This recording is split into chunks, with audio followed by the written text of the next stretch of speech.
ఏం పని చేస్తుంటారు? Driver sir. సార్ ఏ నియోజకవర్గం ఉంది? గాజువాక అండి. సార్ ఏమీ లేదు, రెండే సింపుల్ క్వశ్చన్ అండి. ఎలక్షన్ ఇంకా 10-15 రోజుల్లో రాబోతా ఉంది. పథకాలు ఇస్తే చాలు జనాలు బాగుపడతారని ఒక పక్క, పథకాలు కాదురా బాబు అభివృద్ధి కూడా కావాలని ఇంకొక పక్క. అంటే ఇక్కడ జరుగుతుంది ఇన్ని క్యాస్ట్లు ఇన్ని కులాలు లేవు సరిగా. పథకాలు తీసుకున్నాడు ఒక కులం, తీసుకోలేనాడు ఒక కులం. ఈ రెండే మధ్య జరుగుతున్నటువంటి ఎలక్షన్. మీ అభిప్రాయం ఎట్లా ఉంది సార్? అభివృద్ధి కావాలండి, పథకాలు ఇవ్వడం కాదు, అభివృద్ధి కావాలండి. ఎందుకంటే ఇక్కడ ఎవరికి మనం వ్యతిరేకం కాదు, ఎవరికి తప్పులు కాదు. మీ అభిప్రాయం మీరు చెప్పండి.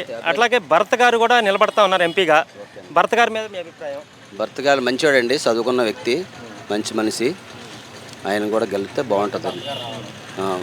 భర్త గారు గెలవాలని కోరుకుంటున్నాను. ఇక్కడ పరిస్థితి ఎలా ఉంది? ఇంకా పల్లా సీన్ గారు అండి, మంచి మనసు, మంచి వ్యక్తి. అలాగనే అదే కాదు, నేను అభివృద్ధి ఉండాలండి ఎవరు చేసినా సరే.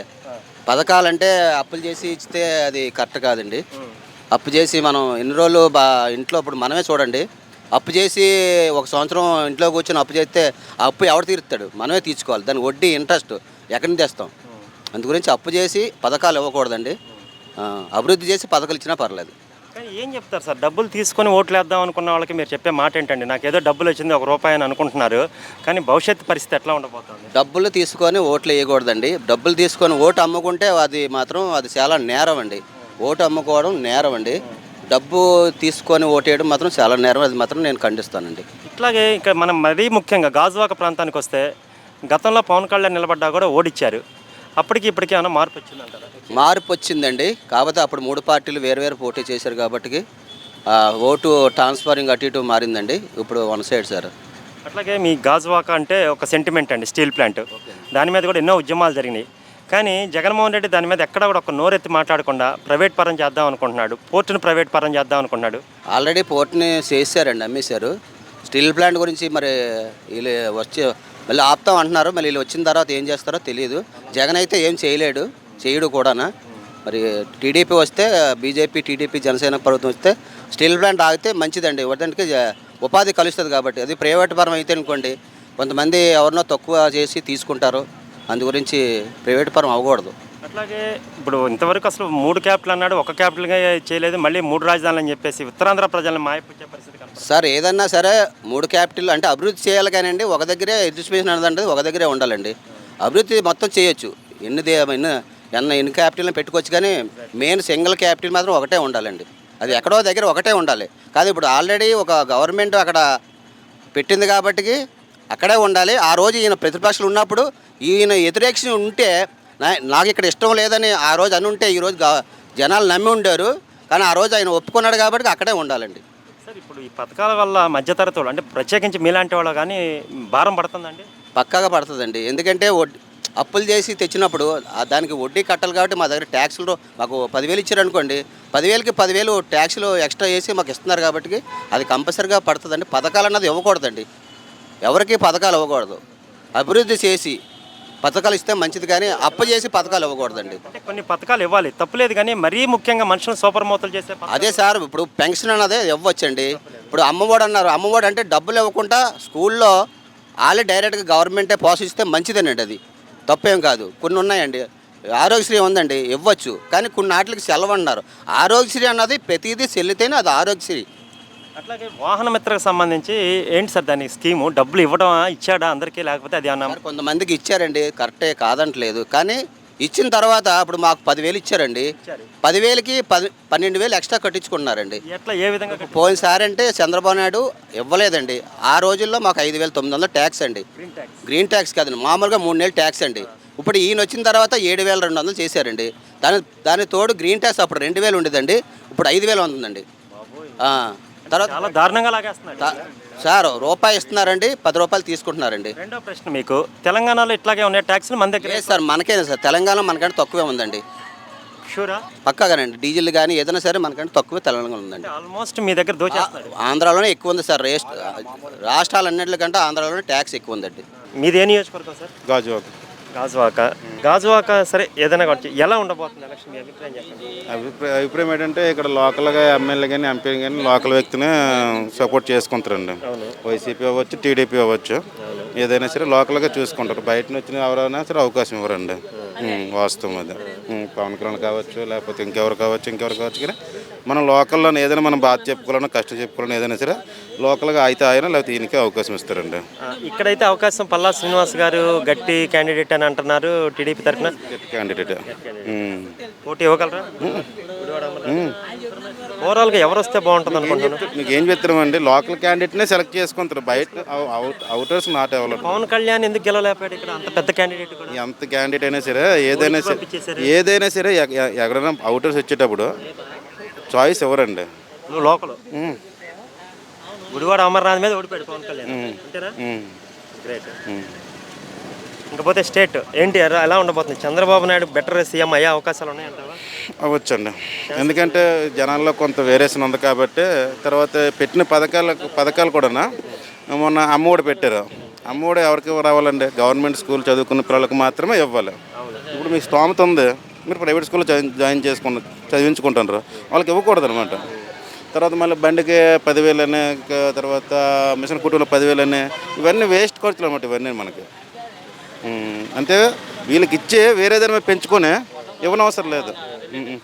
మీరు మోటార్ ఫీల్డ్లో ఉన్నారు కదా, మీరు చూస్తూ ఉన్నారు కదా, మీకు అన్ని విషయాల మీద అవగాహన ఉంటుంది కదా, ప్రజల్లో కొంత వ్యతిరేకత కనిపిస్తుందా లేదా? ఉన్నదండి, వేరేసిన ఉన్నది. మరి మీ మిత్రులు అలా మాట్లాడుతున్నారు. ఎవరి అభిప్రాయం వాళ్ళదండి. ఇప్పుడు ఆయన అభిప్రాయం నాకు ఉండడం లేదు, నా అభిప్రాయం ఆయనకు ఉండడం లేదు. ఏంటి ఫైనల్గా ఏం చెప్పచ్చు? ఫైనల్గా ఏముందండి, చెప్తున్నాను కదా. ఇప్పుడు లాస్ట్ టైం చెప్తాను చూడండి, రాష్ట్ర విభజన జరిగింది. ఆ టైంలోన సీనియర్ నాయకులు ఎవరైనా చూస్తే చంద్రబాబు కనబడ్డారు, ఆయనకు అవకాశం ఇచ్చారు, ఈ టైంలో ఎలా ఉంటుంది అనేసి. తర్వాత జగనన్న గారు వచ్చారు, నాకు ఒక అవకాశం ఇవ్వండి అడిగారు, ఆయనకి అవకాశం ఇచ్చారు. ప్రజలు ఏంటంటే ఒక అవకాశం ఇచ్చారు, దాన్ని ఆయన ఎంతవరకు సద్వినియోగం చేసుకున్నారో ఆయనకి తెలుసు, ప్రజలకి తెలుసు. వాస్తవమే కదా, వాస్తవమే కదా. అదే అభివృద్ధితో పాటు సంక్షేమం కూడా ఉండాలి, కంపల్సరీగా ఉండాలి. మనం ఇప్పుడు తెల్లారు ఎందుకు వచ్చాం, మనం బండి వేసుకోవడానికి రూపాయి వస్తే కదా మనకు సామాన్లు ఏదో కొనుక్కుని అనగలం. రాకపోయే ఇప్పుడు ఎవరో మీరు అప్పిస్తారని చూసుకుంటే అవుతుంది కదా. ఇవ్వడంతో పాటు కూర్చోబెట్టి సోమరిపోతులు చేయడం కూడా కరెక్ట్ కాదు కదా. విశాఖపట్నం ఎలా ఉండబోతుంది? 5 సంవత్సరాలు కొంచెం డెవలప్మెంట్ జరిగింది. ఏది డెవలప్మెంట్ జరిగిందంటే మీకు తెలియదండి. మూర్తి గారు చెప్పండి, మీరు ఏ నియోజకవర్గం, ఎక్కడ? మాది మాడుగుల నియోజకవర్గం అండి. ఉండేదైతే 16 సంవత్సరాల నుండి గాజువాకలో ఉంటున్నాము. ఈ లోకల్ బిట్ అయితే మాకైతే టీడీపీ వస్తేనే బాగుంటుంది అనుకోండి. అంటే మీరు చూశారు కదా, రకరకాల మాటలు మాట్లాడుతున్నారు. అసలు మాకు అభివృద్ధి అక్కర్లేదు, మాకు డబ్బులు ఇస్తే చాలన్నారు. మరి ట్యాక్సులు పెరిగినాయి కదా అంటే ఏం సమాధానం చెప్పట్లేదు. మీరు ఏం చెప్పాల్సిన? మాకైతే మొత్తం ఉన్నకాడికి ట్యాక్సులు పెరగడం ప్లస్ ఏంటంటే అభివృద్ధి అనేది లేదు. అప్పుడు చంద్రబాబు నాయుడు తెచ్చిన కంపెనీలు ఏమైనా వచ్చి ఉంటే ఈరోజు మన పిల్లలు అవుట్ ఆఫ్ స్టేట్ వెళ్ళడానికి వీలు లేకుండా ఉంది కదా. ఫ్యూచర్లో మా పిల్లల పరిస్థితి ఏంటి? అప్పు చేసి ఎంతమంది అయినా పెడతారండి, అభివృద్ధి చేసి పెట్టేది వేరు. ఓకే, ఒక ఎడ్యుకేటెడ్ అయ్యి ఉండి నిజంగా ఎవరైనా ఆలోచిస్తే మాత్రం వైసీపీ అనేది కనపడదండి. నిజంగా నేను చెప్తున్నాను. చదువుకున్న వాళ్ళు ఎవరైనా ఎంప్లాయ్మెంట్ ఏంటండి అవి తాకట్టెట్టి ఎంతమందికని వస్తారు చెప్పండి? వచ్చే నెల ఫస్ట్ వస్తుంది, జీతాలు లేవు. అవి అక్కడ ఇప్పుడు మా పాస్ పుస్తకాలు ఉన్నాయండి, అయితే మా తాత ఫోటో ఉండాలి, లేదా మా నాన్న ఫోటో ఉండాలి, లేదా నా ఫోటో ఉండాలి. ఆడోడ బొమ్మ వేసి ఈ రేపు నాడు ఈ తాకట్టడానికి గ్యారంటీ ఏంటి? తెత్తండి కదా. ఇప్పుడు రేపు నాడు ఆడు నా ఫోటో ఉంది, నా సంతకం ఉంది, నాకే చెల్లుతాయి అంతే. మా తాతల నుండి వచ్చిన ఆస్తులు అండి, మా అంతే గవర్నమెంట్ ఎంప్లాయీలు ఏం కాదు, అంతే కదా. రేపటి నాడు మాకు ఇది తాకట్టెట్టేసి తెచ్చుకుంటే ఏంటి పరిస్థితి ఏంటి? మమ్మల్ని తగిలిసినట్టే కదా, మేము ఎలా బతకాలి? చెప్తున్నారు కదా, భూ హక్కు చట్టం తీసుకొస్తాను అని. ఏ చట్టం అండి? మా తాతల దగ్గర నుండి వచ్చిన చట్టాలు అయ్యే. ఇప్పుడు ఎంతమందికి వేసిన అభివృద్ధి అనేది ఉంటేనేనండి ఏదైనా. ఇప్పుడు ఎవరో సంక్షేమ పథకాలు ఎవరో వ్యతిరేకం కాదు, కానీ ఏమని చెప్తున్నాడు, అభివృద్ధి చేస్తూ సంక్షేమం అని చెప్తున్నాం మేము. దానికి ఆయన ఏమంటున్నాడు, ఇప్పుడు జగన్మోహన్ రెడ్డి నేను పోలవరం కడతానని చెప్పట్లా, రాజధాని కడతానని చెప్పట్లా, ఏమీ చెప్పట్లా, నాకు ఓటేయండి మీకు డబ్బులు ఇస్తానన్నాడు. ఇప్పుడు వాస్తవంగా ఒక మాట చెప్పండి, మీరు మోటార్ ఫీల్డ్కి సంబంధించిన వాళ్ళు కదా, గ్రీన్ ట్యాక్స్ తెలంగాణకి మనకి చాలా తేడా ఉంది, చాలా వెరిఫికేషన్ ఉందండి. డీజిల్ పరంగా ఉన్నాయండి, ట్యాక్స్ల పరంగా ఉన్నాయండి, కరెంట్ బిల్లుల పరంగా ఉన్నాయండి. అంటే ఏంటి మన దౌర్భాగ్యం? కల్తీ మందు పోస్తే తాగుతున్నారు, గంజాయి పోతే తింటున్నారు, చెల్లెల్ని నరికిన వెనకేసుకొస్తున్నారు. అంటే మనుషులు ఆలోచించరండి. ఎందుకు ఆలోచించరండి? కొంతమంది మూర్ఖులు ఉంటారు, వాళ్ళ ఏంటంటే పాడిందే పాటలా పాడుతున్నారు తప్ప ఆలోచన అనేది రావట్లేదండి. ఏంటంటే డబ్బులు ఇస్తున్నాడు మనం ఏదో తిరిగేస్తున్నాం అన్న జ్ఞానంలో ఉండిపోతాం. ఎన్ని రోజులు ఇస్తాడు వీళ్ళు ఎన్ని రోజులు ఎన్ని రోజులండి? ఇంకొక నెల ఇంకా నెల రోజులు కూడా లేదు. వెళ్ళిపోతాం, మన పరిస్థితి ఏంటి? వెళ్ళిపోతాడు కదా. వెళ్ళిపోతాడు. జనాల్లో కూడా వ్యతిరేకత కనిపిస్తుంది కదా. గట్టిగానండి. మా క్యాబుల్లో తిప్పిన వాళ్ళు అయితే 99% మేమేంటండి వాళ్ళే మాట్లాడుతూ ఉంటారు. 99% ఎలాగ గవర్నమెంట్ రాదని తెలిసిపోయింది. వాళ్ళ చెల్లె చెప్తుందండి, మా అన్న నరికినోడు పక్కన పెట్టుకున్నాడు అంటే మరి ఇంటర్వ్యూకి రమ్మన్నప్పుడు ఇటు వెళ్ళాలి కదా. సమాధానం చెప్పట్లేదు కదా. నిజమే కదా. ఇప్పుడు మా అన్నని చంపేసినోడు పక్కన పెట్టుకున్నాడు వీళ్ళు లైవ్ ఎత్తానన్నప్పుడు అతను రావాలి కదా. పల్లెటూళ్ళలో రోడ్లు దారుణంగా ఉన్నాయి కదా. మరీ దారుణంగా ఉన్నాయండి ఈ మధ్యన. అంటే అప్పుడప్పుడు మరి ప్రజలు తిరగబడ్డంలోనూ మరి అలాగా జనాల ఆలోచనలు మారకపోతే ఇంకా ముందు ఇబ్బంది పడతామండి. పక్కా పడతాం. తాతారా గారు ఏ నియోజకవర్గం సంబంధించిన? గాజువాక సార్. గాజువాక. సార్ ఏంటి అందరూ రకరకాల అభిప్రాయాలు చూస్తూ ఉన్నారు.